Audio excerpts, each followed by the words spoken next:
Saturday Night Live UK just aired its first episode, and it's already making headlines after mocking some of the world's most talked about figures.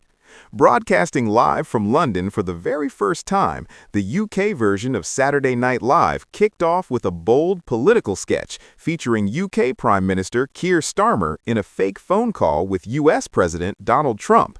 And that wasn't the only surprise. The show also included jokes referencing Prince Andrew, along with appearances by historical and cultural figures like Elizabeth I, Diana, Princess of Wales, Winston Churchill, and Freddie Mercury in a creative comedy sketch. Hosting the historic premiere was comedy legend Tina Fey, who helped launch the UK version with her signature humor and a memorable opening monologue. During the show, Derry Girls star Nicola Coughlan jokingly questioned why an American host was leading the UK debut instead of British icons like David Beckham or Judi Dench, a moment that quickly got laughs from the audience. Talk show host Graham Norton also made a surprise appearance, reminding viewers the episode was filmed in the same studio as The Graham Norton Show.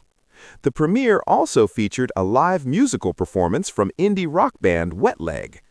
But not everyone agreed on the results. Some viewers praised the show's fresh energy and live comedy style, while others were unsure whether the British version could match the success of the original. Still, producers believe the UK edition could launch a brand new generation of comedy stars. Now, fans are asking one big question. Is Saturday Night Live UK the start of a new comedy era, or will it struggle to live up to the legendary original? Tell us your opinion in the comments.